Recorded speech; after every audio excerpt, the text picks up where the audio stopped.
रद्द करो, रद्द करो, भूमि आवंटन रद्द करो, रद्द करो। कांग्रेस पार्टी जिंदाबाद, कांग्रेस पार्टी। जिंदाबाद।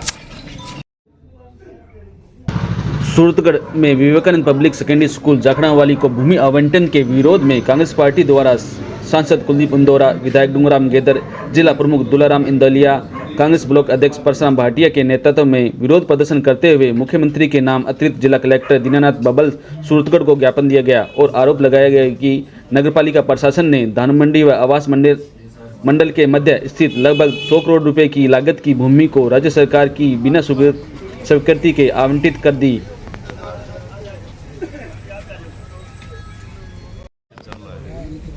और नगर पालिका बोर्ड सूरतगढ़ ने इस ज़मीन के आवंटन को रद्द किया, निरस्त किया। उसके बाद ये लोग है वो मंत्री से इन लोगों ने आवंटन करवाया, जिसके खिलाफ हाईकोर्ट में गए। हाईकोर्ट ने मंत्री के आदेश को निरस्त कर दिया।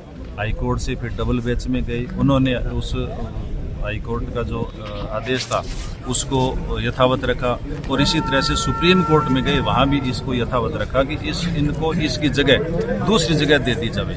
अभी आप लोगों ने देखा कि पिछले साल अगस्त के अंदर ये दोबारा ये मामला चला, कुछ पार्षदों के साथ सेटिंग करके इन लोगों ने यहाँ से नगर पालिका से इस प्रस्ताव को पास करवाया। पास करवाने के बाद हम लोग डीएलबी डायरेक्टर से मिले कि भाई ये नगर पालिका बोर्ड ने पास किया है, लेकिन इससे पहले ये मामला हाई कोर्ट, सुप्रीम कोर्ट तक जा चुका है, इसलिए इसको ज़मीन है वो इस स्कूल को नहीं दी जानी चाहिए, क्योंकि न तो ये स्कूल यहाँ का है, न इसका इस जगह से सूरतगढ़ से कोई लेना देना इस स्कूल की संस्थान का। और डीएलबी डायरेक्टर ने ये हमें कहा कि भाई ऐसी कोई ज़मीनें अलॉट नहीं होती, हमारे पास प्रस्ताव बहुत आते हैं। मैं मंत्री जी से मिला, जाबर सिंह खर्रा जी से, मंत्री जी ने भी यही बात कही। मैं मुख्यमंत्री के प्रमुख सचिव शिखर अग्रवाल जी से मिला, उन्होंने भी यही बात कही। और उसके बाद अभी पिछले 8 दिसंबर को, अभी इसी 8 दिसंबर को मुख्यमंत्री जी के प्रमुख सचिव अखिल अरोड़ा जी से भी मिलकर के मैंने ये बात रखी कि इस तरह का मामला हमारे संज्ञान में आया है और चुपके डीएलबी है वो इनको अलॉट करने का मामला चल रही है, इसलिए ऐसी ज़मीन अलॉट नहीं की जानी चाहिए। हालांकि इस तरह के जो टोटल मामले हैं वो मुख्यमंत्री के संज्ञान में आते हैं, मुख्यमंत्री की जो मंत्रिमंडल की बैठक होती है उसकी मंत्रिमंडल की बैठक के अंदर आते हैं, लेकिन ये मामला मुख्यमंत्री की मंत्रिमंडल की बैठक के अंदर भी ये मामला नहीं आया और डीएलबी ने इसको अलॉट करने का काम किया है, जिसको निरस्त कराने के लिए आज हम लोग एडीएम को मुख्यमंत्री के नाम हम लोगों ने ज्ञापन दिया। नगर पालिका था 28/8/24 को प्रस्ताव पास किया गया, उसके खिलाफ हम गए थे और वो उसमें अन्य कोई आवंटन का आदेश नहीं था।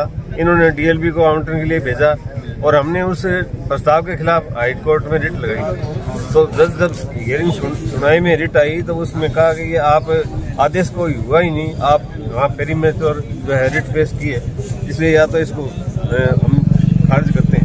तो हमने कहा था वापस तो हम लेते नहीं, अब हमारा कहीं भी साइन तीनों आदमी हमने हाई कोर्ट में रिट पेश की थी, हमारे तीनों के कहीं साइन मिल जाए, जनता जो भी हमें सजा दे उसकी हम मंजूर करते हैं। बात रही इड्डा की, इसमें हाई कोर्ट में डिसीजन लिखा है कि आदेश कुछ हुआ नहीं, इसलिए प्री मैच्योर रिट है, ये जब भी चाहे इसमें लिबर्टी ले सकते हैं। ये फैसला राजनीति जी को दिया था हमने रिट वापस नहीं ली, आदेश कोई नहीं था, इसलिए हाईकोर्ट ने जो है उसको सुनाई नहीं की। अब आगे है विधायक जी जैसे भी बोला है, अभी हाईकोर्ट में जाएंगे और ये अलॉटमेंट जो की है हाईकोर्ट और सुप्रीम कोर्ट का आदेश के खिलाफ की है, तो इसमें तो ऐसे ही खारिज होने के एक बार सिंगल में डबल में होगा, सुप्रीम कोर्ट नहीं होगा, ये सारी केस लगी है सर।